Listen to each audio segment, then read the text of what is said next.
धन का अभिमान, प्रतिष्ठा का अभिमान, पद का अभिमान, विद्या का अभिमान, शास्त्र ज्ञान का अभिमान, ये तो सब अभिमान होते, जाति का अभिमान, ये तो सब अभिमान होते हैं। महाराज जी कई बार त्याग का भी बड़ा भारी अभिमान होता है, और इन अभिमानों से भयंकर है वो अभिमान। तो मैं भक्त हूं, मैं त्यागी हूं, मैं तपस्वी हूं। एक हंसी की बात सुना दें, सब फक्कड़ महात्मा बैठे हैं। हमारे महाराज जी पहाड़ी बाबा महाराज कहते थे कि नया नया बैराग था तो सिला कपड़ा तो पहनते नहीं, तो हम पतला सा आंचला, बहुत ठंड थी, वृंदावन में ठंड भी बहुत पड़ती है, पहरे हुए थे, मंदिर में सेवा भी करते थे, खूब जोर की ठंड थी। तो मन में यह था कि थोड़ा ठंड सहन करें, कपड़ा अपड़ा न ओढ़ें। महाराज जी धूनी पर बैठे थे, आरती के बाद, आरती स्तुति के बाद दंडोत हुई, बैठ गए। हमसे बोले तुम सबको कथा सुनाते हो, हम तुमको कथा सुनाते हैं, बैठो। बैठे तो थे। बोले देखो कुछ त्यागियों की जमात हिमालय में गई, तो पहाड़ के लोग थे, उनको मौसम का ज्ञान था। उन्होंने कहा महाराज कुछ ऐसा आकाश में लक्षण हो रहा है कि बर्फ गिरेगी, तो आप लोग चलो झोपड़ा में, चलो हम लोगों के यहाँ, वहां आसन लगा लो, लकड़ी कंडा भी है।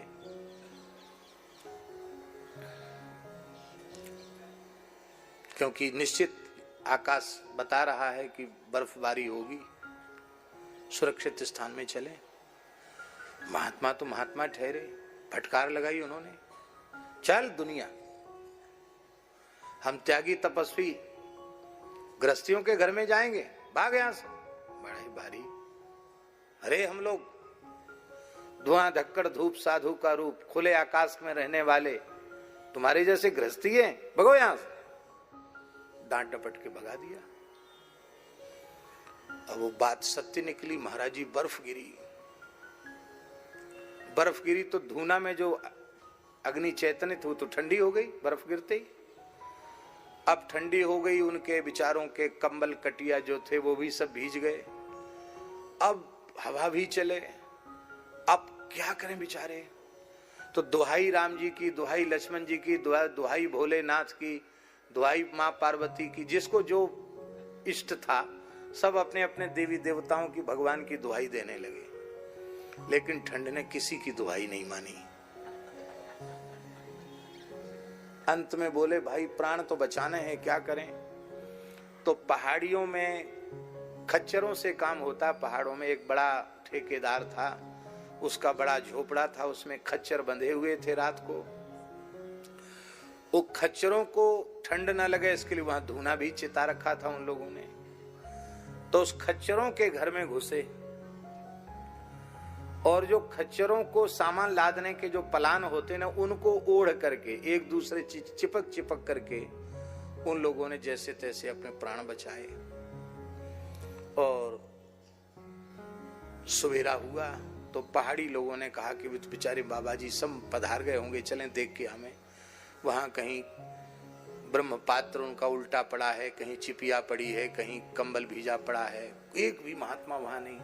अरे राम राम, क्या हुआ क्या हुआ। ठंड खा गए थे रात को, तो सूर्य निकलने के बाद भी वो निकले नहीं। गांव में खोज लिया, दिखाई नहीं पड़े। तब तक खच्चर वाला भीतर गया, क्योंकि अब तो काम पे ले जाना है। तो देखा सब वहां लदे पड़े हैं महात्मा। सब गांव के लोग इकट्ठे बोले महाराज ये क्या हो रहा है। तो उन्होंने कहा, त्यागियों ने, तपस्वियों ने कहा कि देखो ठंड ने न राम जी की दुहाई मानी, न लक्ष्मण जी की दुहाई मानी, न जानकी माई की दुहाई मानी, न भोले बाबा की दुहाई मानी, न पार्वती माई की दुहाई मानी, घोड़े की पलान की दुहाई ठंड ने मानी, खच्चरों के पलान की दुहाई मानी। तो हमसे बोले श्रीमान जी ज्यादा उसमें आवेश में मत रहो, पीछे से एक ओढ़ लो, वज्रगांथी बांध लो। महापुरुष ऐसे कथाओं के माध्यम से भी बोध देते हैं। त्याग का अभिमान भी बड़ा भारी होता है। इसलिए इतने सब लक्षण जीवन में होने के बाद भी दीनता हो, दैन्य।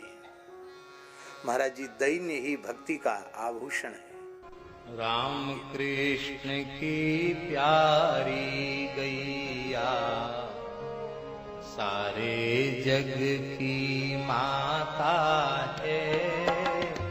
राम कृष्ण की प्यारी गैया सारे जग की माता है। सभी गाइए। राम कृष्ण की। तो हमने ये कथाएं सुनी स्वामी महाराज द्वारा। बहुत ही सुंदर तरीके से इन कथाओं का वर्णन उन्होंने किया है। उम्मीद है आपको ये कथाएं बहुत पसंद आई होंगी। अगर आपको ये कथाएं पसंद आई हैं तो चैनल को सब्सक्राइब कीजिए, वीडियो को लाइक और शेयर कीजिए, ताकि इस तरह की प्रेरक और हास्य कथाएं हम आपके लिए लेकर आते रहें। आपका बहुत बहुत धन्यवाद।